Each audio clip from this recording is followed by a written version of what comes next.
Monsieur, m'accorderiez-vous cette danse? La question n'était pas forte, mais elle a tranché la splendeur du grand salon du palais de marbre comme une épingle dans la soie. La musique s'arrêta en pleine note. Le doutris du piano s'estompa dans un silence si dense qu'on aurait dit que le souffle avait été volé à la pièce. Les couverts en argent se figèrent en l'air, et tous les regards, politiciens, milliardaires, influenceurs, se tournèrent brusquement vers la source de la voix. Une petite fille, les cheveux tirés en un chignon soigné, la robe aussi blanche et fluide que les nappes drapées sur les tables. Des attelles en acier brillaient sous l'ourlet de sa robe, tremblant légèrement. Elle se tenait seule entre deux rangées de chaises, le bras tendu vers un agent d'entretien qui tenait encore une serpillière. Laurent Garnier sentit son dos se raidir. Il ne bougea pas. Ses mains calleuses agrippaient le manche de la serpillière, ses yeux fixés sur le sol en marbre. Il sentait le poids d'une centaine de regards peser sur sa colonne vertébrale comme un jugement. Claire, retourne à table. Maintenant. L'ordre fusa à travers le silence, aussi tranchant qu'un rasoir. Vivienne Rochefort, l'hôtesse, PDG de Rochefort Biotech. Une femme connue non seulement pour son empire dans la technologie médicale, mais aussi pour ne jamais laisser l'émotion interférer avec la précision. « Je n'ai plus faim », répondit Claire sans se retourner. Laurent leva enfin les yeux. La main de la fillette attendait toujours. Ses yeux ne suppliaient pas. Il mettait au défi. « Non », se murmura Laurent. « Ne fais pas ça. » Il essaya de reculer, mais ne le put. Son regard avait quelque chose qu'il ne pouvait nommer, quelque chose qu'il n'avait pas vu depuis. « Finis de nettoyer et va à l'arrière », marmonna un superviseur derrière lui. « Tu n'es pas censé interagir avec les invités. » Laurent hocha la tête, murmurant. « Je sais. » Mais Claire ne baissa pas la main. « Mademoiselle, je ne suis que l'agent d'entretien, » dit-il doucement, pour qu'elle seule puisse l'entendre. « Personne ici ne veut que je danse. » Claire se pencha plus près, chuchotant avec une clarté surprenante. « Je n'ai pas besoin de quelqu'un de parfait. J'ai besoin de quelqu'un qui n'a pas peur d'avoir l'air ridicule. » La phrase le frappa en pleine poitrine. L'espace d'un battement de cœur, il n'était plus dans la salle de bal. Il était sur un toit fissuré des années plus tôt, tenant la main d'une fille avec des attelles, tourbillonnant au son d'une vieille radio. Sa fille. Son rire, sa lumière. Il avait été autrefois quelqu'un qui n'avait pas peur d'avoir l'air ridicule. Laurent laissa échapper une longue respiration. Lentement, il posa la serpillière, retira les gants en caoutchouc et dénoua le tablier taché. Son cœur battait la chamade. Puis, avec un demi-sourire, il tendit la main vers celle de Claire. « Je ne connais pas de pas compliqué, » dit-il. Claire sourit. « Moi non plus. » Quelque part, comme par instinct, le piano reprit, des notes douces et incertaines comme un cœur qui redémarre. Pas une grande valse, juste une simple mélodie. Claire fit le premier pas. Un pas hésitant, le frottement d'une attelle sur le marbre. Laurent ne guida pas. Il ne corrigea pas. Il refléta son rythme, ralentit sa propre cadence pour correspondre à la sienne. Personne n'applaudit. Personne ne chuchota. Il regardait simplement, et quelque chose changea dans cette observation. Une femme près du fond se pencha vers son compagnon. Elle va le virer dès demain matin. Laurent l'entendit, mais cela n'avait pas d'importance. Claire souriait. Pas un sourire poli et appris, mais quelque chose de brut et de libre. Pour la première fois depuis les funérailles de sa fille, Laurent le ressentit à nouveau. Cette chose fugace appelait joie. Non pas parce que le monde approuvait, mais parce qu'une enfant croyait qu'elle pouvait mener la danse. La danse dura peut-être 30 secondes. Quand la musique s'arrêta, Claire lâcha sa main et fit une révérence comme une vraie danseuse. « Merci de m'avoir invité, » dit-elle avec une gravité élégante. Laurent s'inclina en retour. « Merci de m'avoir montré le chemin, » toujours pas d'applaudissements, juste le silence. Révérencieux, confus, Claire se retourna vers sa table. En passant devant sa mère, elle dit quelque chose si doucement que seule Vivienne put l'entendre. « Il ne m'a pas guidé, maman. C'est moi qui l'ai guidé. » Vivienne fixa sa fille, frappée de mutisme, puis, à travers la pièce, son regard croisa celui de Laurent. Pas de signe de tête, pas de mots, juste ce regard, deux mondes se rencontrant en un seul battement. L'un construit sur la glace et la réussite, l'autre sur l'endurance silencieuse et les cicatrices invisibles. À cet instant, Vivienne Rochefort ne le savait pas encore, mais quelque chose avait changé. Pas dans son entreprise, pas dans la presse, mais en elle. Et elle détestait ne pas pouvoir détourner le regard. Le lendemain matin, Laurent Garnier se tenait devant son casier au sous-sol du palais de marbre. De la vapeur s'échappait d'un tuyau cassé à proximité, le genre que personne ne prenait jamais la peine de réparer. Il était à mi-chemin de lasser ses chaussures de sécurité quand une note pliée tomba des fentes de la porte du casier. Elle était manuscrite. Monsieur Garnier, Madame Vivienne Rochefort a demandé un entretien privé avec vous aujourd'hui, à midi. Manoir Rochefort, tenue correcte recommandée. R. Carpentier, chef de cabinet. Laurent lut la note 2 fois, puis la plia soigneusement et la glissa dans la poche de sa poitrine. Il savait que ce n'était pas une invitation. C'était une convocation. À midi, il se tenait au bord d'une allée privée encadrée de haies manucurées et de caméras de sécurité silencieuses. Le manoir Rochefort n'était pas seulement une maison. C'était une déclaration sculptée dans le verre et le béton, élégante, immaculée, inhospitalière. Le majordome qui ouvrit la porte ne lui demanda pas son nom, se contentant de le conduire à travers un couloir aux échos résonnants où des peintures à l'huile le regardaient comme des juges. Personne ne lui offrit d'eau. Personne ne lui dit de s'asseoir. Lorsque la porte s'ouvrit enfin, Vivienne Rochefort était déjà debout, dos à lui, contemplant la ligne d'horizon de la ville. « Je m'attendais à ce que vous ne veniez pas, » dit-elle sans se retourner. Laurent s'éclaircit la gorge. « J'ai failli ne pas venir. »« Pourquoi l'avez-vous fait ?» Il observa sa posture, droite, inflexible, enveloppée dans un tailleur gris foncé qui semblait coûter plus cher que son loyer mensuel. « Parce que votre fille m'a demandé de danser, et je n'ai pas dit non. » Vivienne se tourna lentement, son expression indéchiffrable. « Ne prétendons pas qu'il s'agit de Claire. Vous m'avez humilié, monsieur Garnier. Ce n'était pas mon intention. Cela ne change rien au résultat. » Laurent soutint son regard. Parfois, la vérité nous humilie avant de nous libérer. La mâchoire de Vivienne se serra. « Vous êtes malin, » dit-elle. « Dangereux même. C'est pourquoi je ne vous ai pas encore renvoyé. Je ne cherche pas un poste dans votre entreprise, Madame Rochefort. Non, vous cherchez quelque chose de bien plus difficile à acquérir. » Laurent haussa un sourcil. « Vous voulez compter, dit-elle. La voilà, la glace. » La cruauté qu'elle utilisait comme un scalpel. Et pourtant, ce n'était pas entièrement faux. Il ne sia pas. « J'ai compté pour une petite fille. » C'était suffisant. Vivienne se dirigea vers une crédence élégante et ouvrit un tiroir. Elle en sortit un mince dossier et le laissa tomber sur la table entre eux. « C'est un contrat, dit-elle. 12 semaines. Vous servirez de compagnon thérapeutique à Claire, l'aidant à développer sa confiance physique et son développement émotionnel par des activités basées sur le mouvement. Vous serez généreusement rémunéré par écrit. » Laurent ne toucha pas le dossier. Est-ce une offre ou un ultimatum? C'est une solution. Une solution qui évite de transformer l'incident d'hier en un récit médiatique. Laurent baissa les yeux sur le dossier, puis la regarda de nouveau. Je ne travaille pas pour des gens qui veulent résoudre leurs problèmes avec des contrats. Vivienne plissa les yeux. Que voulez-vous, monsieur Garnier? De la gratitude? La rédemption? Il s'approcha. Pas menaçant, juste honnête. Je veux que vous voyiez votre fille, pas seulement que vous la gériez. La voix de Vivienne tomba à un quasi-murmure. Vous ne savez rien de ma fille. Laurent répondit doucement. Je sais à quoi ressemble un enfant qui n'a jamais mené la danse auparavant. Vivienne referma le dossier d'un coup sec. Vous refusez une offre qui pourrait changer votre vie. Non, je refuse une cage. Faites attention, monsieur Garnier. Vous n'avez pas le droit de me faire la leçon dans ma propre maison. Je ne vous fais pas la leçon. Je vous offre ce que votre fille m'a donné hier. Quelque chose de vrai. Le souffle de Vivienne se coupa dans sa gorge, mais elle ne le laissa pas voir. Vous êtes congédié. Laurent hocha la tête et se tourna pour partir. Mais à la porte, il s'arrêta, fouilla dans son manteau, en sortit une petite carte de visite usée et la posa délicatement sur une table d'appoint en marbre. Les pas libres, danse communautaire pour enfants à besoins spécifiques. Mardi et jeudi, 16 heures. Elle est la bienvenue, dit-il doucement, si elle veut venir. Le premier cours est gratuit. Il partit sans un mot de plus. Ce soir-là, dans le manoir Rochefort, Claire était assise seule dans sa chambre, entourée de jouets silencieux et de manuels scolaires intacts. Elle regardait par la fenêtre la lumière déclinante. Vivienne entra doucement, tenant une tablette. « Claire, nous devons parler d'aujourd'hui. » Claire ne se retourna pas. Vas-tu le forcer à s'excuser? Vivienne hésita. Non. Claire cligna des yeux, surprise. Mais il n'aurait pas dû faire ça sans demander. Claire lui fit enfin face. Tu veux dire qu'il n'aurait pas dû dire oui? Vivienne s'assit au bord du lit, sa posture rigide. Tu t'es ridiculisée. Claire fronça les sourcils. Je ne me suis pas sentie ridicule. Vivienne détourna le regard. Tu aurais dû. Claire pencha la tête.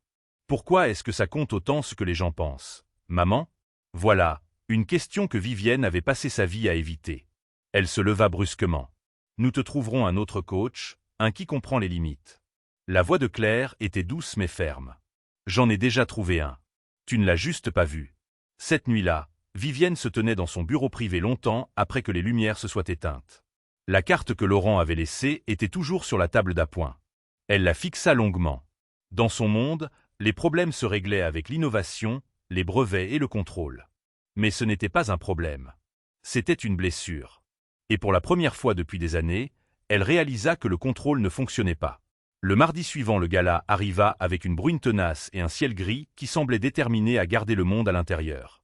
La pluie tambourinait rythmiquement sur les fenêtres des palibres, le petit espace de danse communautaire niché entre une boulangerie fermée et une laverie vieillissante dans un quartier populaire de la banlieue parisienne. À l'intérieur, les planchers en bois étaient usés mais propres, les murs peints de fresques vives réalisées par des enfants du quartier. Sur un côté était accrochée une bannière écrite à la main et légèrement de travers. Chaque pas compte, chaque voix est importante. Laurent Garnier déroulait les tapis avec un soin méticuleux. Ses mouvements étaient calmes, concentrés. Il était arrivé tôt, comme toujours, pour préparer l'espace. Cette pièce était son sanctuaire.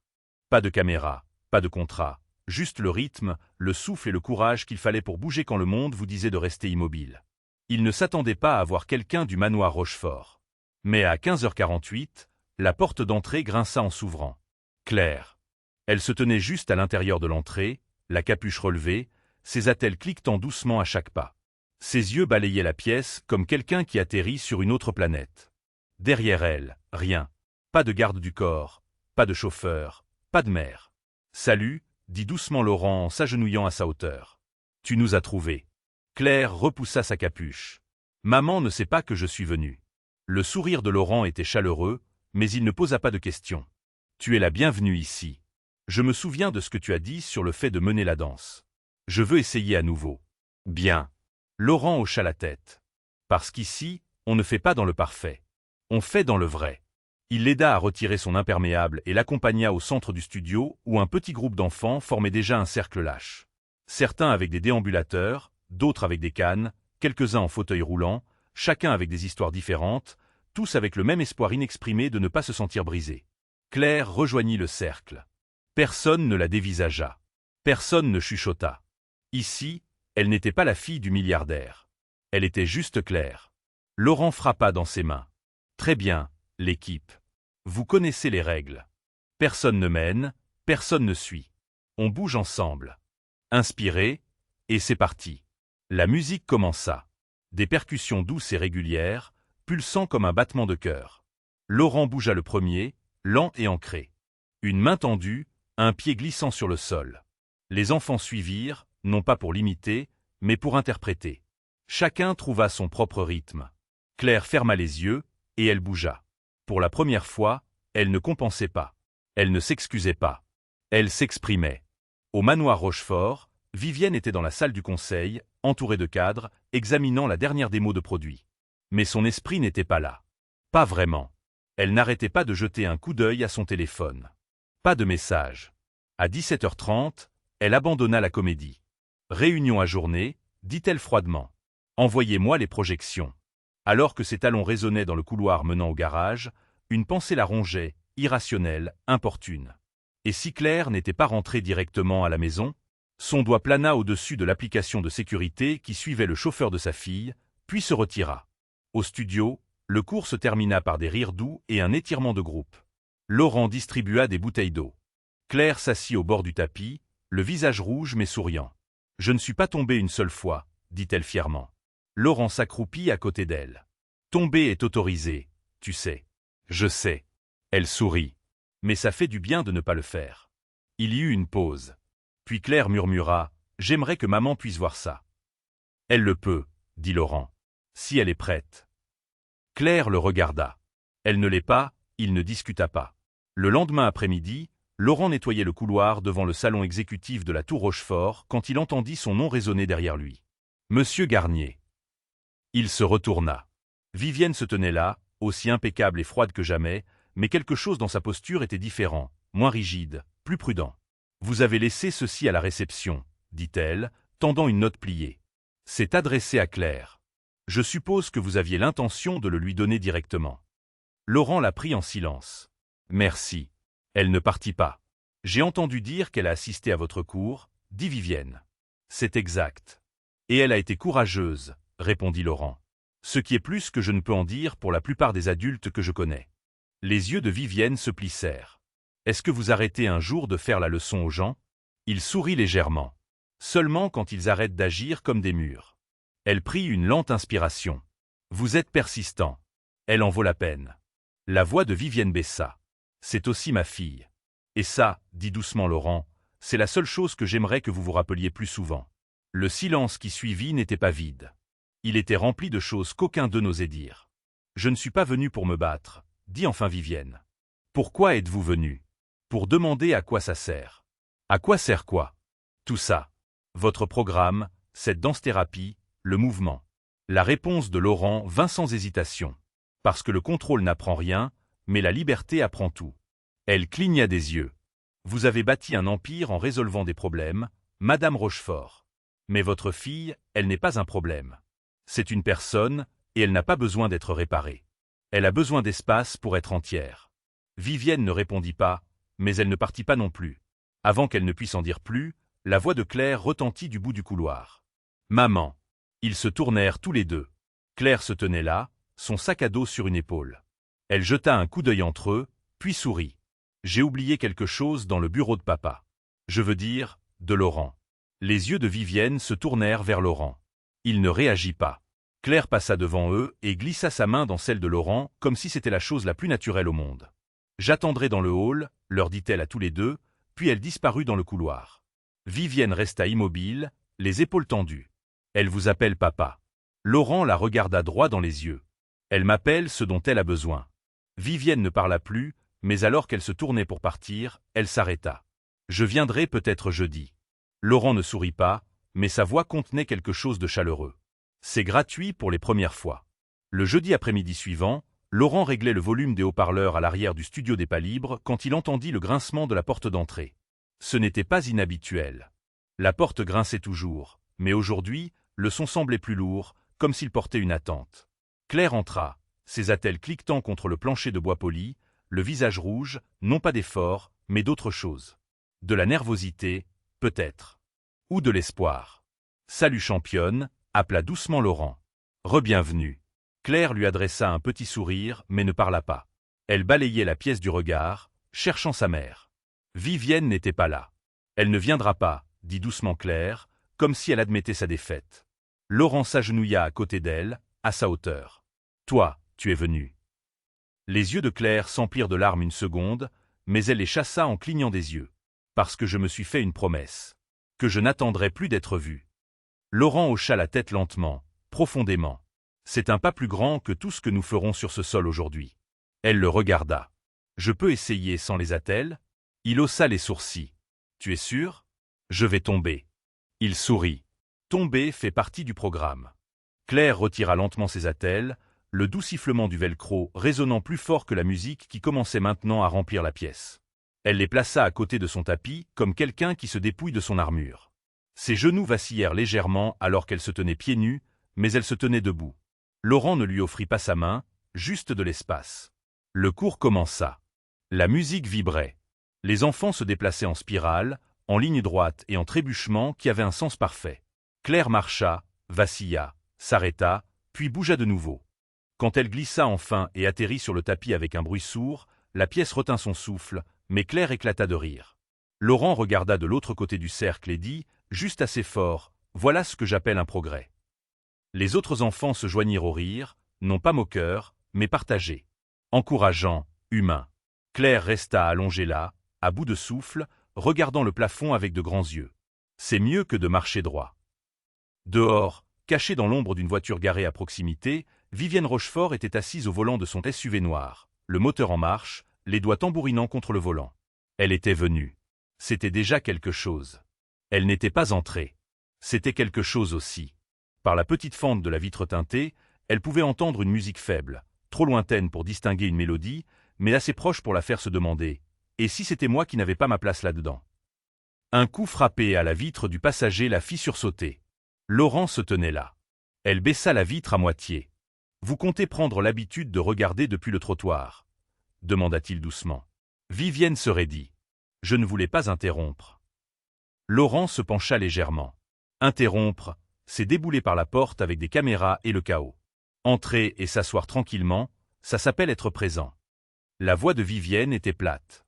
Je ne savais pas quoi dire. Tant mieux, répondit Laurent. Peut-être qu'il est temps que quelqu'un écoute simplement. Il ne la poussa pas. Il ne lui ouvrit pas la portière. Il retourna simplement dans le bâtiment et la laissa ouverte derrière lui. Après 30 autres secondes de silence, Vivienne coupa le moteur et sortit. Elle se tint au fond du studio, sans attirer l'attention. Les bras croisés sur sa poitrine, regardant comme une statue en talons. Laurent lui fit un signe de tête une fois, mais ne dit rien de plus. Claire ne la remarqua pas au début. Elle était trop occupée à bouger, à ramper, à se lever, à tomber à nouveau et à sourire. Quand elle se tourna enfin vers le fond de la pièce et vit sa mère, Claire se figea un instant, deux, puis elle continua de danser. Les doigts de Vivienne tressaillirent. Elle faillit s'avancer, faillit parler, mais quelque chose la retint. C'était le regard sur le visage de Claire. Pas la peur, pas l'attente, la liberté. Le cours se termina par un étirement et de doux applaudissements. Alors que les enfants se dispersaient, Laurent se dirigea vers Vivienne avec une bouteille d'eau à la main. « Vous êtes venue, dit-il. Je ne suis pas sûr de comprendre ce que je viens de voir. » « Vous n'avez pas besoin de le comprendre, dit-il. Vous avez juste à le laisser se produire. » Elle scruta la pièce. On dirait le chaos. Laurent sourit. « C'est de la structure, juste pas le genre auquel vous êtes habitué. » Claire s'approcha, à bout de souffle mais radieuse. « Salut maman, » dit-elle comme si c'était la chose la plus ordinaire au monde. Vivienne s'accroupit pour la regarder dans les yeux. Quelque chose qu'elle n'avait pas fait depuis longtemps. « Tu n'as pas mis tes attelles. » Claire secoua la tête. Je voulais savoir si c'était moi qui marchais ou juste le métal. La voix de Vivienne se brisa. Et Claire sourit. C'est moi. Mais la partie où je tombe, ça aussi, c'est tout moi. Vivienne tendit la main, repoussant une mèche de cheveux humides derrière l'oreille de sa fille. C'était un geste silencieux, mais il tremblait d'émotion. Je t'ai vu, murmura-t-elle. Tu as été courageuse. Les yeux de Claire s'adoucirent. Tu es venue. Vivienne hocha la tête. J'avais peur. Claire pencha la tête. Tu pourras t'asseoir la prochaine fois. Il y a une chaise près de la fenêtre. Laurent se tenait à proximité, silencieux, regardant, les laissant à leur moment. Puis Claire fila vers les vestiaires. Vivienne se releva, brossant une poussière imaginaire de son manteau.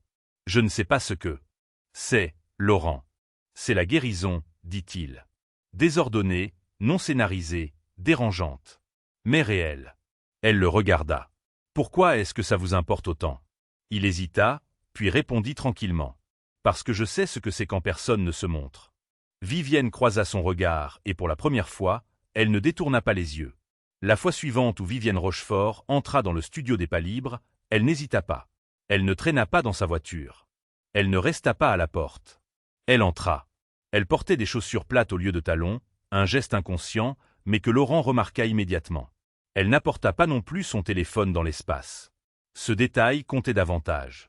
Claire était déjà en plein mouvement, en équilibre sur une jambe sur une poutre basse, les bras écartés comme des ailes. Laurent planait à proximité, mais n'intervenait pas. « Votre fille » dit-il alors que Vivienne s'approchait. Elle devient sa propre boussole. Vivienne croisa les bras. Elle a toujours été capable. Elle n'a simplement jamais eu l'espace pour être incertaine. Laurent pencha la tête. Il faut plus de force pour vaciller que pour marcher droit avec de l'aide. Elle jeta un coup d'œil de côté. Vous parlez toujours par énigme. Non, juste des vérités que la plupart des gens ne sont pas prêts à entendre. Vivienne esquissa le plus léger des sourires. Après le cours, Laurent l'invita à s'asseoir avec lui au bord du sol. La pièce s'était presque vidée. Seule Claire et quelques enfants finissaient de ranger leurs affaires. Vous étiez danseur, dit Vivienne, sans poser de questions. Ou quelque chose comme ça. Il hocha la tête. J'enseignais la thérapie par le mouvement créatif. Avant ça, la chorégraphie, des programmes communautaires, rien qui ne rapporte d'argent. Qu'est-ce qui a changé? Laurent baissa les yeux sur ses mains. J'ai perdu quelqu'un. Tout a changé après ça. Vivienne hésita. Votre femme? Non, ma fille. L'air devint immobile. La voix de Laurent devint basse et stable. Carla. Elle avait 8 ans.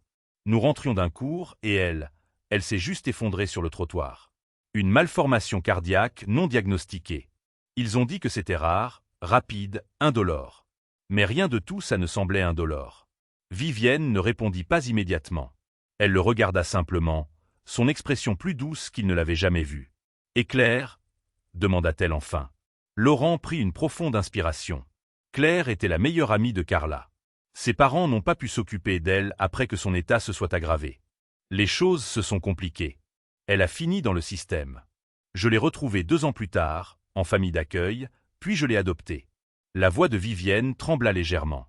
Alors, vous avez perdu un enfant et choisi d'en élever un autre. Je n'ai pas choisi Claire pour remplacer Carla, dit Laurent en la regardant dans les yeux. Je l'ai choisie parce qu'elle voulait encore danser. Les yeux de Vivienne s'embuèrent avant qu'elle ne cligne des yeux avec force et se détourne. Personne ne vous apprend à être une mère quand votre enfant ne correspond pas au moule, murmura-t-elle. On ne vous apprend pas non plus à être un père, dit-il doucement. On se contente d'être là. Encore et encore, même quand il ne vous reste plus rien. Plus tard cette semaine-là, Vivienne fit quelque chose qu'elle n'avait pas fait depuis des années. Elle demanda de l'aide. Elle se tenait dans la cuisine avec Claire, tentant de faire des crêpes à partir d'un mélange en boîte. La boîte disait 10 minutes. Cela faisait 35 minutes. Claire avait de la farine sur son t-shirt et de la pâte dans les cheveux. On devrait peut-être commander une pizza, suggéra Vivienne, exaspérée. Pas question, sourit Claire. On est à mi-chemin de quelque chose de comestible. Vivienne rit. Tu es optimiste. Le visage de Claire devint plus sérieux. Laurent dit que l'espoir, ce n'est pas s'attendre à ce que les choses se passent bien. C'est croire qu'on dansera toujours si ce n'est pas le cas. Vivienne posa lentement la poêle. Il te parle souvent comme ça? Comment ça? Comme si tu n'étais pas une enfant? Claire haussa les épaules. Il écoute comme si j'étais une personne. C'est suffisant. Le mardi suivant, Vivienne arriva au cours en leggings et un sweatshirt gris doux. Pas de maquillage, pas de posture pour prouver quoi que ce soit. Les yeux de Claire s'écarquillèrent. Tu nous rejoins? Vivienne haussa un sourcil. Ça dépend. Tu me rattraperas si je tombe? Claire rayonna. Seulement si tu promets de ne pas me blâmer quand tu le feras. La pièce éclata d'un rire léger alors que Vivienne entrait dans le cercle. Laurent mit la musique, pas douce cette fois. Quelque chose de plus audacieux. Des rythmes de jazz, des virages surprenants, des temps imprévisibles. Le genre de chanson qui vous force à bouger sans trop réfléchir. Vivienne essaya. Au début, ses membres bougeaient avec raideur, maladroitement, comme si elle marchait dans l'eau. Mais Claire lui prit la main et la fit tournoyer doucement. Ce n'était pas élégant, mais c'était réel. Et Laurent, observant de l'autre côté de la pièce, vit quelque chose changer. Vivienne Rochefort apprenait à suivre. Après le cours, Vivienne s'assit sur les marches à l'extérieur du studio, pendant que Claire discutait avec d'autres enfants. Laurent la rejoignit, lui tendant une bouteille d'eau fraîche. Elle la prit en expirant. Je ne me souviens pas de la dernière fois où j'ai bougé sans connaître le pas suivant. C'est parce que la vie n'est pas livrée avec une chorégraphie, dit-il. Elle le regarda. Vous croyez vraiment que ça aide? Laurent hocha la tête. J'ai vu plus de guérison dans un faux pas fait avec intention que dans une performance parfaite. Vivienne se tourna vers lui. Vous n'êtes pas ce à quoi je m'attendais. La plupart des gens ne le sont pas. Une fois qu'on arrête de supposer. Elle marqua une pause. Il y a une réunion du conseil d'administration la semaine prochaine. Les investisseurs veulent des chiffres, pas des histoires. Ils me pressent d'abandonner ce qu'ils considèrent comme des distractions. La voix de Laurent était stable. Alors il est peut-être temps de leur rappeler qui a bâti l'Empire en premier lieu. Et s'ils partent? Alors laissez-les partir. Mais n'abandonnez pas votre fille pour garder des hommes à une table. Vivienne déglutit. Vous faites paraître ça si simple. Non, ce n'est pas simple. C'est juste que ça en vaut la peine. Elle resta silencieuse un long moment, puis murmura. Vous savez, l'ironie? J'ai passé toute ma vie à devenir une femme que personne ne pouvait diriger. Et maintenant, la seule chose que je veux, c'est apprendre à suivre quelqu'un qui n'a pas besoin de contrôle. Laurent la regarda, non pas comme une PDG, non pas comme une mère, mais comme quelqu'un d'assez courageux pour admettre que ses murs se fissuraient. Et ce fut le début de quelque chose qu'aucun d'eux n'avait prévu. La matinée était douce pour une fin octobre. La lumière du soleil se déversait par les fenêtres du studio en longues traînées dorées, la poussière dansant dans leur éclat. Le studio bourdonnait de rires et de conversations à voix basse. Mais Laurent sentait quelque chose de différent dans l'air, comme le calme avant une vague. Claire se tenait au centre de la pièce, soutenue par ses attelles, mais concentrée. Laurent pouvait le voir dans sa posture. Elle avait pris une décision avant même d'arriver. « Tu veux que je reste près de toi » demanda-t-il, sans s'approcher. Claire secoua la tête. « Je veux essayer seule. »« Sans les attelles » demanda doucement Laurent. Claire hocha la tête. Du coin de la pièce, Vivienne regardait dans un silence immobile. Son souffle retenu par l'incertitude. Elle ne parla pas, n'intervint pas. Laurent croisa brièvement son regard et fit un unique signe de tête, non pas une permission, mais une confiance. Claire prit une inspiration. Puis une autre. Une main se tendit vers le miroir en face d'elle, non pas pour le toucher, mais pour se stabiliser par la mémoire. Puis lentement, prudemment, elle leva le pied. Le studio devint silencieux. Pas de musique, pas d'instruction. Juste le léger frottement d'un pied en chaussette glissant vers l'avant, tremblant, tenant bon. Son deuxième pied suivit. Vacillement, pause, rattrapage. Un pas complet, puis deux. Vivienne couvrit sa bouche de sa main, non pas parce qu'elle avait peur que Claire tombe, mais parce qu'elle commençait à comprendre ce que signifiait le fait qu'elle ne se précipitait pas pour l'arrêter. Le silence fut rompu par des applaudissements spontanés. Pas bruyants, pas forcés, juste authentiques. Le genre de son qui transporte la chaleur comme une couverture. Claire se tourna vers Laurent. « Tu as vu ça » Il sourit. « J'ai tout vu. » Et du fond de la pièce, la voix de Vivienne, douce, rare et réelle, flotta dans l'air. « Tu n'as pas seulement marché, ma chérie. Tu as volé. » Plus tard dans la journée, ils étaient tous les trois assis sur les marches arrière du studio, sirotant des briques de jus et regardant les feuilles tomber. « Je pensais que marcher sans aide était le but final, » dit Claire, donnant un coup de pied dans une feuille. « C'est une étape importante, » répondit Laurent. « Mais pas la destination. » Vivienne le regarda. « Alors, c'est quoi ?» Il se tourna vers elle. « La paix avec qui elle est. Avec qui nous sommes. » Claire se pencha en arrière. « Parfois, je crois que j'aime bien tomber. » Vivienne rit. « Ça, c'est nouveau. » Claire haussa les épaules. « Ça veut dire que j'essaie. » Vivienne regarda Laurent, quelque chose d'inexprimé dans ses yeux. « Vous lui avez donné ça, le courage. » « Non, » dit Laurent, la voix basse. Elle l'avait.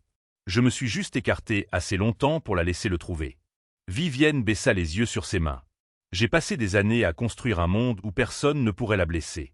Je n'avais pas réalisé que c'était moi qui la retenais.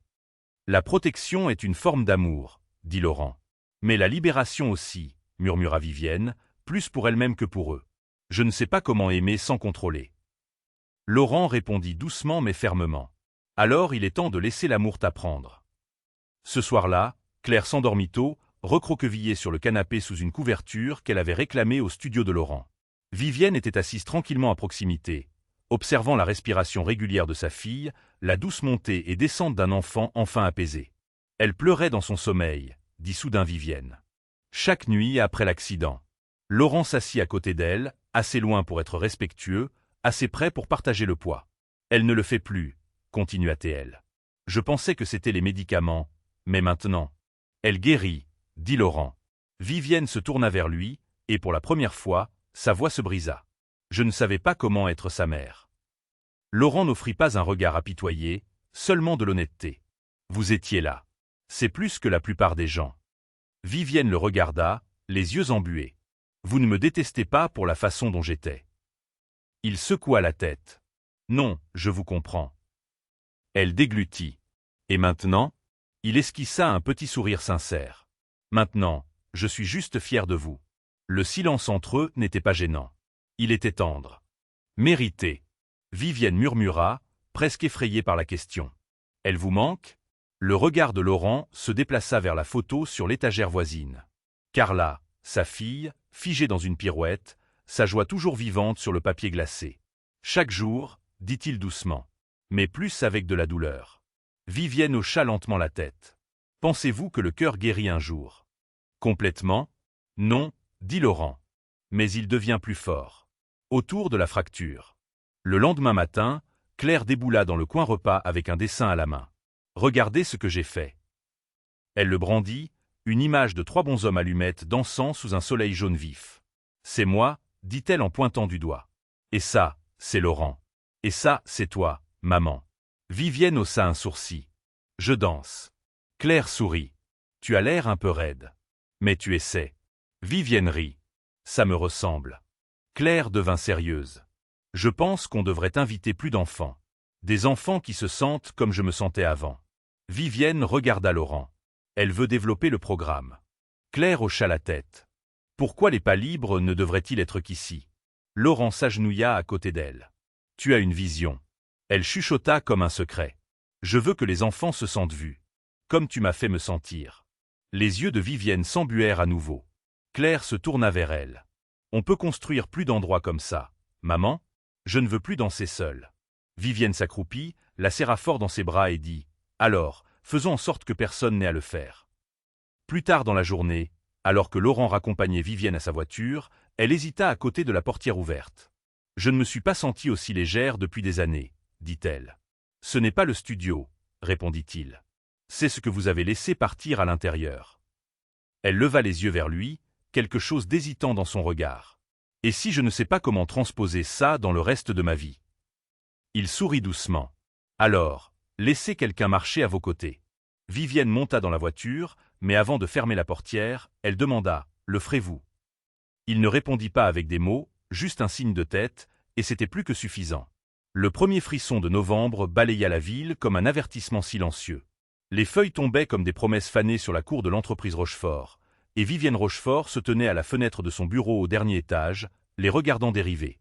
Elle n'avait pas touché son café. Il était devenu froid 1 heure plus tôt. Derrière elle, la voix de son assistante brisa le silence. « Madame, il y a un journaliste du Figaro qui demande un commentaire sur votre association récente avec les pas libres. » Vivienne se tourna lentement. « Ils appellent déjà ça une association. »« Oui, madame. » Vivienne expira. « Dites-leur que je ne suis pas disponible. »« Mais madame. »« Indisponible, répéta-t-elle, plus doucement cette fois, mais avec cet acier indubitable. » Quand la porte se referma derrière son assistante, Vivienne se dirigea vers son bureau. Elle ouvrit le tiroir du bas et en sortit une fine enveloppe Kraft. À l'intérieur se trouvait une ébauche d'articles imprimés, non publiés mais signalés par son équipe de relations publiques. Titre : Qui est Laurent Garnier et pourquoi est-il soudainement dans la vie de la reine de glace de Rochefort? Elle survola l'article. Il était cruel, indiscret. Il y avait des paragraphes sur le passé de Laurent, la mort de sa fille, sa démission d'une carrière prometteuse, les années de silence qui suivirent.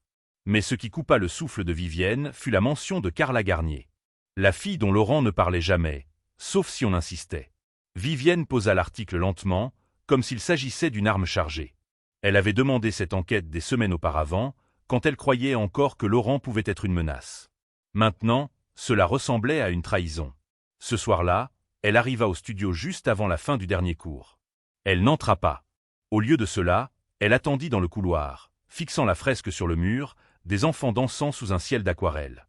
Laurent sortit, s'essuyant les mains avec une serviette, le front humide de sueur. « Salut, dit-il. Je ne pensais pas te voir aujourd'hui. » Vivienne brandit l'article. Son sourire s'effaça. « Vous m'avez fait enquêter ?» demanda-t-il, sans méchanceté dans la voix, juste une déception silencieuse et douloureuse.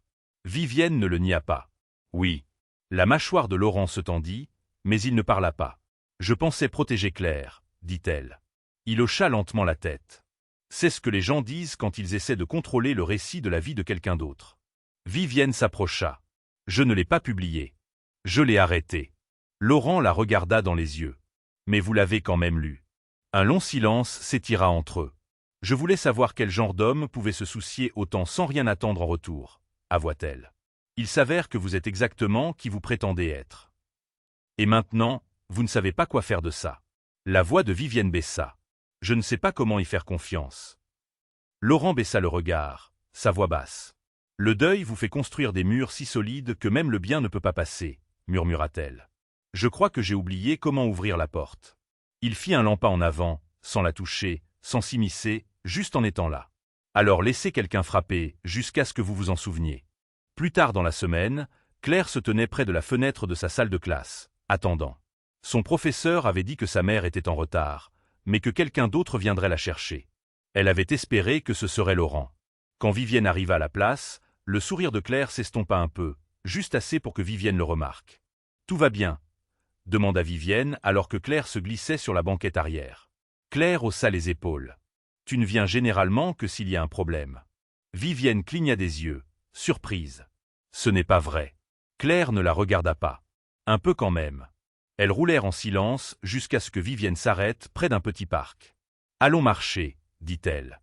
Claire la regarda, confuse. « Maintenant. » Vivienne hocha la tête. « Maintenant. » Elles marchèrent lentement. Les attelles de Claire cliquetant doucement à chaque pas sur le sentier. « Claire, » commença Vivienne, la voix fragile. « Puis-je te dire quelque chose que je n'ai jamais dit à voix haute ?» Claire leva les yeux, incertaine. « D'accord. J'avais peur d'être ta mère. » Claire s'arrêta de marcher. Vivienne continua. « Quand tu es née, tout a changé. J'avais construit une vie basée sur le contrôle, le succès, en sachant ce qui allait suivre. Et soudain, plus rien n'avait de sens. Tu avais besoin de choses que je ne comprenais pas. Et j'ai laissé la peur devenir mon style parental. » La voix de Claire était à peine plus qu'un murmure. « Tu étais déçue de moi ?» Le souffle de Vivienne se coupa. « Non, j'avais honte de moi de ne pas savoir comment t'aimer comme tu le méritais. » Une larme s'échappa sur la joue de Claire. Vivienne s'agenouilla devant elle. « Tu n'es pas brisée. Tu ne l'as jamais été. C'est moi qui étais trop brisée pour le voir. » Claire tendit lentement la main et la serra dans ses bras. Plus de mots. Aucun n'était nécessaire. Cette nuit-là, Laurent était assis seul dans son appartement, l'article toujours plié sur son comptoir de cuisine. Il l'avait relu encore et encore. Mais cette fois, ça ne faisait pas mal, car pour la première fois depuis des années, quelqu'un avait vu sa douleur et n'avait pas scié. Son téléphone vibra. Un message de Vivienne. Elle m'a dit qu'elle ne se sent plus invisible. C'est grâce à toi. Il fixa l'écran un long moment, puis répondit « Non, c'est parce qu'elle s'est enfin vue elle-même. » Au cours suivant, Laurent apporta une nouvelle chanson. Elle n'était ni douce ni calme. Elle était audacieuse, forte, joyeuse. Claire dansa au centre du studio, les yeux brillants comme un lever de soleil. Vivienne regardait de côté, son expression indéchiffrable jusqu'à ce que Claire se tourne vers elle et l'appelle. « Viens, maman. C'est ton tour. » Vivienne s'avança, hésita. Claire lui tendit la main. « Tu n'es pas obligée de mener, » dit-elle. « Juste de bouger. » Vivienne prit sa main et elles dansèrent. Pas parfaitement, pas en rythme, mais ensemble. Et pour une fois, c'était plus que suffisant. La tempête n'arriva pas avec le tonnerre. Elle arriva avec les gros titres. L'homme mystère derrière la nouvelle image de Vivienne Rochefort. Trop beau pour être vrai. Les pas libres, miracle thérapeutique ou masque de relations publiques. L'agent d'entretien devenu sauveur ou pion stratégique. Laurent fixa le fil d'actualité sur son téléphone. Une lente brûlure montait dans sa poitrine. Les articles étaient partout. Blog tech, colonnes de potins, même des journaux économiques. Le ton variait, mais le message était le même. On ne pouvait pas lui faire confiance. Il remettait en question ses intentions, son passé, même sa présence dans la vie de Claire. Mais ce qui piquait le plus, c'était l'insinuation que les progrès de Claire n'étaient rien de plus qu'un coup de publicité. Ce soir-là, au pas libre, les enfants dansaient dans une atmosphère plus lourde. Les parents chuchotaient dans les coins. Certains ne se sont pas présentés du tout. Laurent se déplaçait dans la classe comme il le faisait toujours, stable, calme, mais son sourire était plus mince, son regard plus sur la défensive. Vivienne n'est pas venue. Dans la salle du conseil de la Fondation Rochefort, l'ambiance était chirurgicale. Nous sommes sous le feu des critiques, Vivienne. Un membre du conseil lâcha. Cet homme, cet agent d'entretien, est devenu un passif. Un autre ajouta. L'histoire de Claire était censée humaniser l'entreprise, pas la défaire. Vivienne était assise en bout de table, les mains jointes. Elle ne dit rien. Pas encore. Un troisième membre du conseil se pencha en avant. Couper les ponts. Discrètement, avant que cela ne déteigne sur la réunion des actionnaires la semaine prochaine. La voix de Vivienne se fit entendre, basse, mesurée. « Vous voulez que je coupe les ponts avec l'homme qui a aidé ma fille à remarcher ?» La table se tut. Puis quelqu'un dit « Voulez-vous miser votre réputation sur lui ?» Vivienne se leva lentement. « Non, » dit-elle, sa voix gagnant en force. « Je la mise sur elle. » Cette nuit-là, Laurent nettoyait le studio seul quand la porte d'entrée s'ouvrit. Vivienne. Elle ne parla pas, entra simplement, ses talons cliquant doucement contre le sol jusqu'à ce qu'elle se tienne à quelques mètres de lui. Il ne leva pas les yeux. « Vous auriez dû me dire que ça allait arriver, » dit-elle. Laurent posa la serpillière. « Vous êtes milliardaire. Vous êtes habitué à ce que le monde tourne pour vous. Je suis un agent d'entretien qui apprend aux enfants brisés à danser.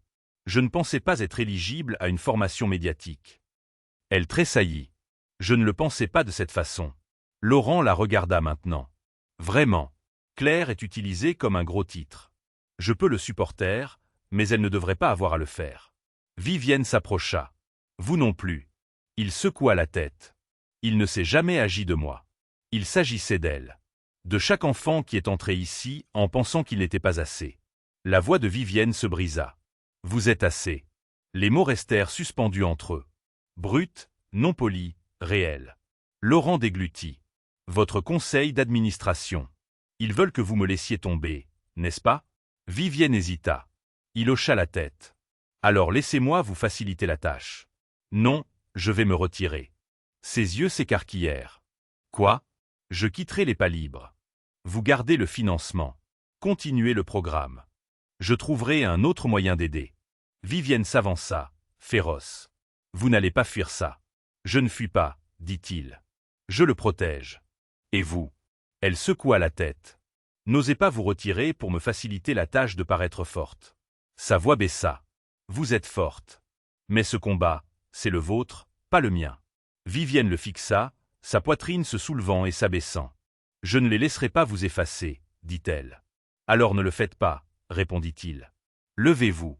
Parlez. Prouvez que cet endroit, cette mission, n'est pas une tactique de presse.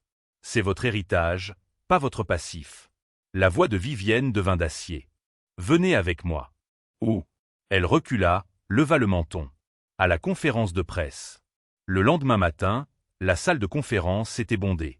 Les appareils photo cliquetaient, les journalistes murmuraient, les écrans bourdonnaient de flux en direct. Vivienne Rochefort se tenait au podium, vêtue d'une simple robe bleu marine, sans équipe de maquillage, sans téléprompteur, juste elle. Claire était assise au premier rang, les jambes se balançant légèrement, les mains sur ses genoux. Laurent était assis à côté d'elle, silencieux, stable. La voix de Vivienne était claire. Je ne suis pas ici pour justifier les dernières semaines. Je suis ici pour dire la vérité. Clic, flash. J'ai fait des erreurs dans ma vie. J'ai laissé la peur se déguiser en contrôle. J'ai laissé l'image se substituer à la connexion. Mais un homme, un agent d'entretien, m'a rappelé que la vulnérabilité n'est pas une faiblesse. Elle marqua une pause. Laurent Garnier n'est pas mon coup de pub. Il n'est pas ma distraction. Il est l'homme qui a rendu ma fille à elle-même. D'autres flashs. Il ne l'a pas sauvée. Il l'a aidée à se sauver elle-même. Elle regarda vers Claire. Elle a dansé. Non pas parce que quelqu'un lui a dit de le faire, mais parce que quelqu'un lui a donné l'espace de croire qu'elle le pouvait. Vivienne se tourna de nouveau vers la foule. Vous voulez un titre? Le voici. Je suis aux côtés des brisés, des courageux, et de ceux qui tombent 100 fois et trouvent encore une raison de se relever. Et si cela me coûte des investisseurs, qu'il en soit ainsi. L'avenir de ma fille vaut plus que leurs actions. La salle explosa de questions, mais Vivienne s'éloigna du podium et se dirigea droit vers Claire. Claire se leva, la rejoignit à mi-chemin. Ensemble, elles se tournèrent vers Laurent. Vivienne lui tendit la main. Vous venez? Laurent se leva lentement, les regardant toutes les deux, la force enveloppée de douceur, la vérité enveloppée de courage, et il prit sa main. Cette nuit-là, les pas libres étaient plus pleins que jamais. Les parents sont revenus, les enfants sont revenus, et les rires sont revenus. Laurent se tenait au bord de la salle pendant que la musique jouait, sa main reposant légèrement sur la chaîne stéréo. Vivienne le rejoignit. Elle ne parla pas au début, puis doucement, vous avez tout sacrifié. Il se tourna vers elle. Non. J'ai enfin arrêté de me cacher. Elle étudia son visage. Je n'ai jamais eu quelqu'un à mes côtés sans avoir besoin d'être devant moi. Ses yeux rencontrèrent les siens. Et je n'ai jamais eu quelqu'un qui se batte pour moi comme si j'en valais la peine. Silence. Puis elle sourit. Vous pensez toujours que vous n'êtes qu'un agent d'entretien? Il lui rendit son sourire. Non. Je suis l'homme qui a dansé avec votre fille avant que quiconque ne croie qu'elle le pouvait. Et je le referai 1000 fois. Vivienne hocha la tête. Et maintenant, dit-elle, peut-être que vous pourriez m'apprendre à danser, aussi. Il s'approcha. Une condition. Arrêteriez-vous de mener? Elle rit, et cette fois, quand ils dansèrent, ce n'était pas pour enseigner, pour prouver ou pour guérir. C'était juste pour ressentir. Et c'était tout. Le ciel extérieur était strié de l'orange doux de la fin d'après-midi, projetant de longues ombres sur le studio silencieux. Les pas libres avaient fermé tôt pour la première fois en des semaines. Laurent était assis seul sur le sol. Les lumières étaient tamisées, une seule playlist tournant doucement en arrière-plan, une que Claire avait créée, pleine d'instrumentaux doux et de quelques éclats de jazz. Le chaos de la tempête médiatique était passé. Les gros titres s'étaient estompés. Les critiques étaient passées à autre chose. Mais la tension à l'intérieur de Laurent n'avait pas disparu. Pas entièrement. Parce que même après le discours, même après la prise de position de Vivienne, il y avait une partie de lui qui attendait toujours que le monde dise « Tu n'as pas ta place ici ». La porte d'entrée grinça. Il ne se retourna pas. L'endroit a l'air plus calme, 130 enfants qui renversent des bouteilles d'eau, dit Vivienne derrière lui. Laurent esquissa un demi-sourire. Vous dites ça comme si c'était une bonne chose. Elle entra dans la pièce, ses talons résonnants, mais ce soir, elle les enleva au bord du tapis. Un geste silencieux qui lui serra la poitrine. Je voulais vous voir avant que vous ne disparaissiez, dit-elle. Je ne disparais pas, répondit Laurent, gardant les yeux droits devant lui. Vous avez vidé votre casier. Laurent expira. Parce que j'étais prêt à partir si cela signifiait protéger cet endroit. Vivienne s'assit à côté de lui. Vous n'avez plus à le protéger, dit-elle doucement. Vous avez construit quelque chose d'assez fort pour tenir debout sans se cacher dans l'ombre. Il hocha lentement la tête. Mais peut-être, ajouta-t-elle, ce dont cet endroit a vraiment besoin maintenant, c'est que vous restiez. Laurent la regarda. Vous voulez vraiment être lié à moi après tout ça? Elle se tourna vers lui. Je me fiche de ce que le monde pense de vous, Laurent. Ce qui m'importe, c'est ce que Claire pense et ce que je pense. Et nous pensons toutes les deux que vous êtes la raison pour laquelle nous savons qui nous sommes maintenant. Il baissa le regard. Je suis encore en train de me découvrir. Vivienne sourit doucement. Tant mieux. Ça veut dire que vous grandissez. Un temps de silence passa. Puis Laurent murmura. Quand Carla est morte, j'ai tout quitté.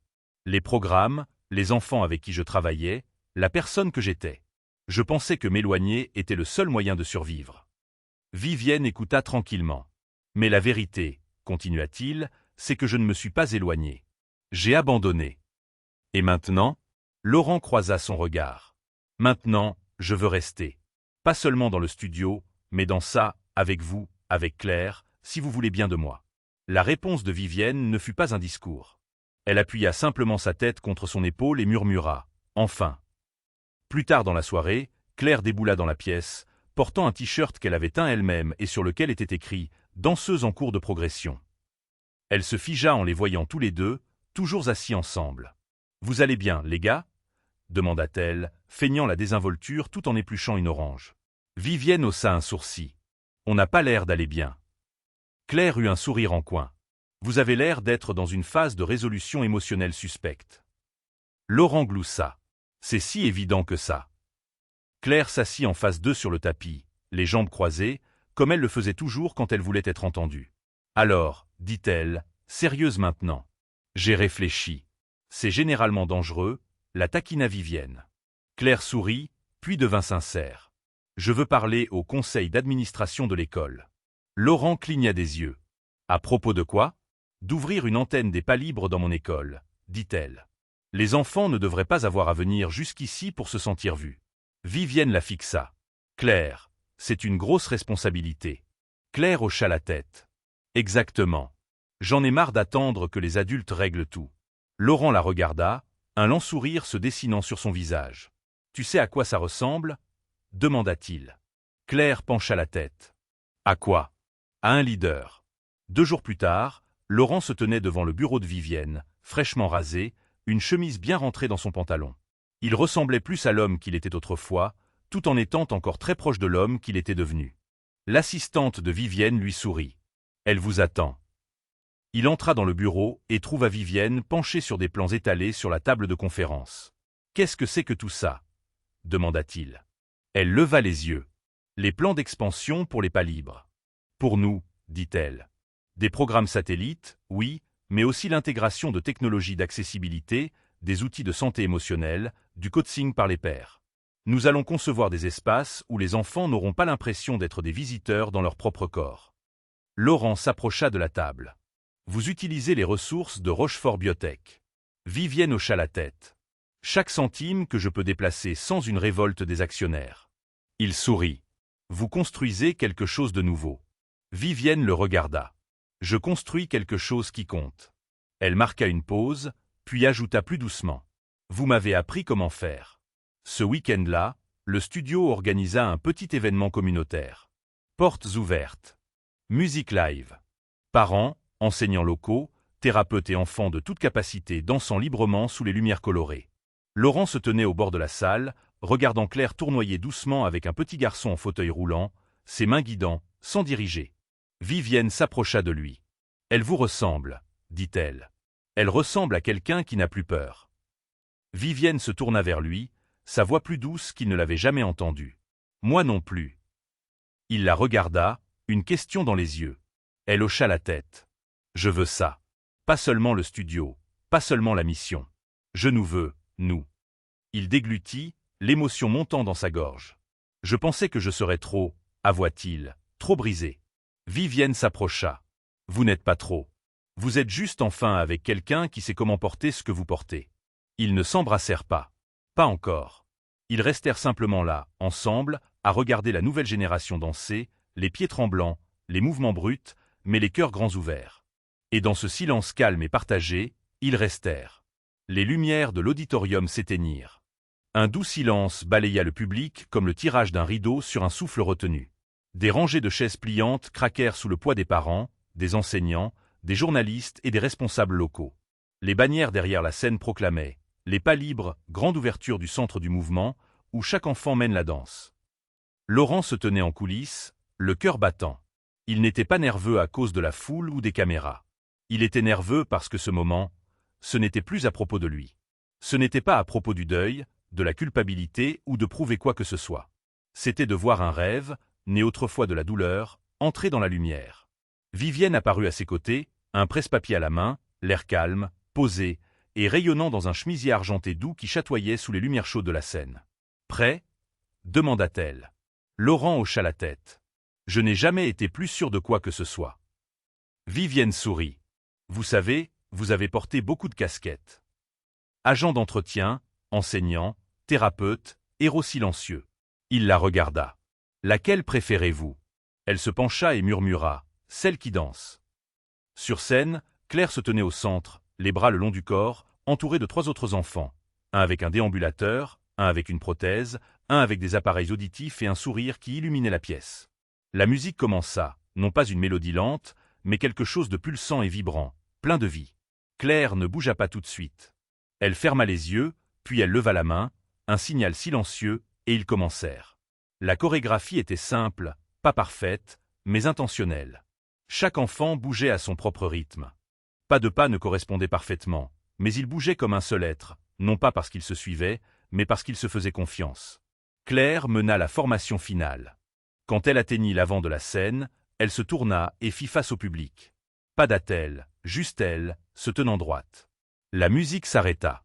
Silence, puis des applaudissements tonitruants. Les gens se levèrent, les larmes aux yeux, applaudissant non par pitié, mais par admiration. Claire rayonna. Elle ne fit pas de révérence. Elle hocha simplement la tête, fièrement, comme quelqu'un qui était enfin arrivé dans son propre corps. En coulisses, Laurent s'essuya les yeux avec la manche de sa veste.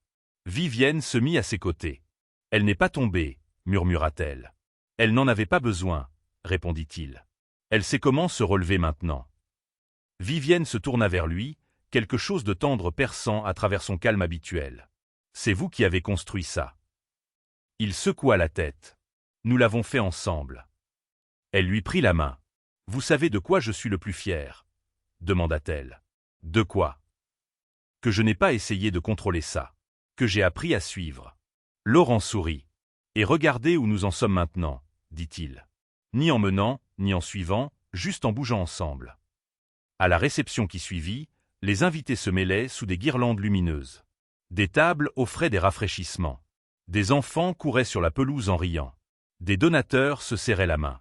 Des journalistes prenaient des photos. Claire se tenait entourée de camarades de classe, signant des autographes sur des petits flyers des pas libres. Elle va bientôt avoir besoin d'un assistant, plaisanta Vivienne. Laurent rit. Elle nous engagera tous les deux et nous soupera. Vivienne redevint sérieuse un instant. Vous réalisez ce que vous avez fait, n'est-ce pas? Laurent haussa un sourcil. Quelle partie? Ce centre? Ce mouvement? Cet espace de guérison? Il la regarda, la voix chaleureuse.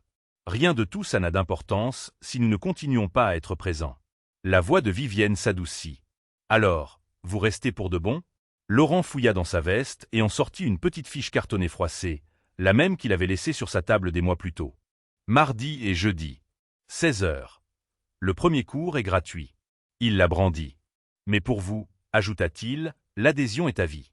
Vivienne sourit. Parfait, parce que je crois que je suis en train de tomber amoureuse du professeur. Il marqua une pause, puis dit simplement, alors laissez-moi vous rattraper. Mais pas pour vous retenir, juste pour vous rappeler que vous êtes libre de voler.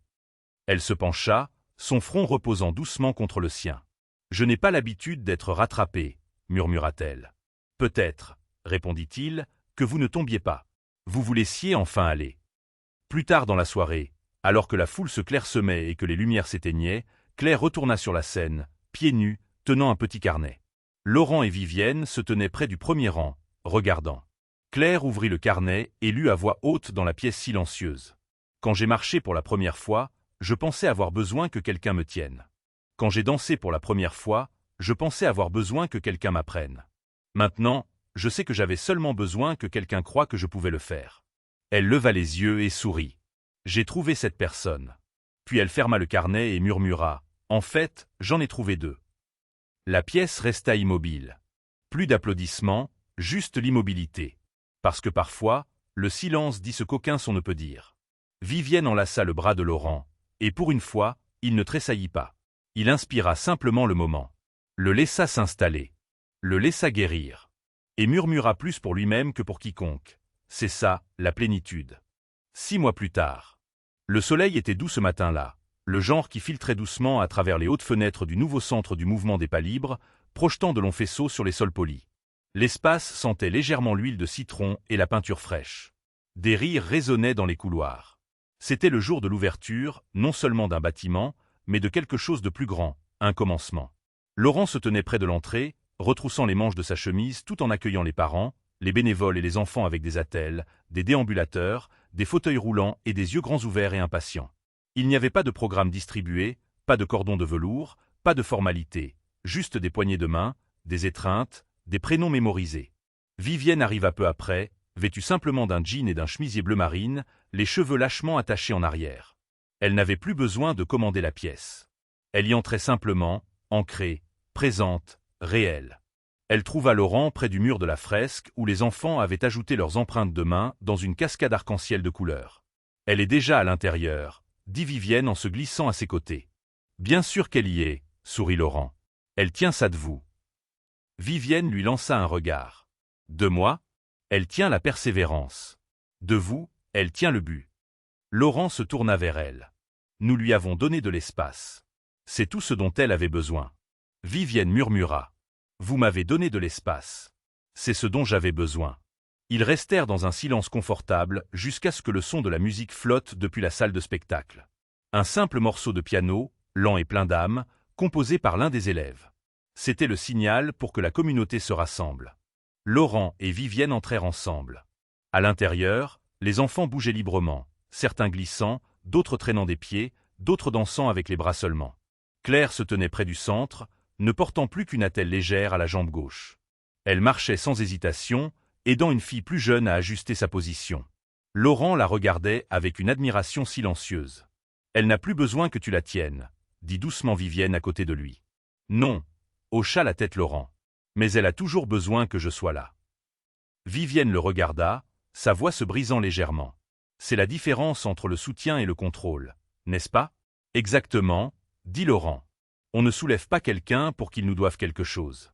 On le soulève pour qu'il se souvienne jusqu'où il peut aller. Après la danse, Claire les rejoignit près du mur de la fresque. Elle était radieuse, les joues rouges, les yeux plus brillants que jamais. « Vous m'avez vu » demanda-t-elle à bout de souffle. Laurent sourit. J'ai vu chaque pas. Vivienne la serra rapidement dans ses bras. Et chaque saut. Claire leva les yeux, plus sérieuse. Maintenant, je dois commencer à écrire mon histoire. Ton histoire ? Demanda Laurent.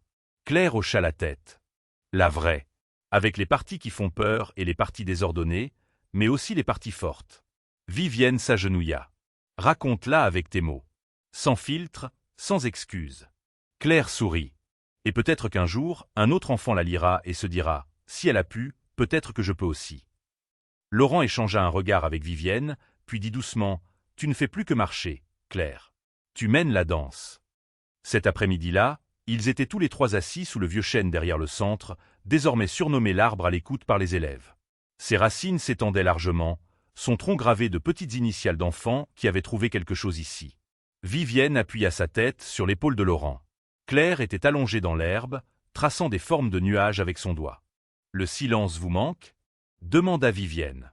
Laurent gloussa. « Avoir moins de taches de café sur mes chemises me manque. » Elle sourit. « Je parlais d'avant tout ça. » Il devint pensif. « Je confondais le silence avec la paix. Mais la vraie paix, c'est de savoir que votre vie touche les autres, même si c'est désordonné. Surtout parce que c'est désordonné. » Vivienne hocha la tête. « C'est étrange, n'est-ce pas? La femme qui vous voyait autrefois comme une menace construit maintenant un avenir avec vous. » Laurent la regarda. Des choses plus étranges sont arrivées. Vivienne pencha la tête. Comme un agent d'entretien qui apprend à une milliardaire à lâcher prise. Il rit. Ou une enfant qui apprend à deux adultes comment vivre.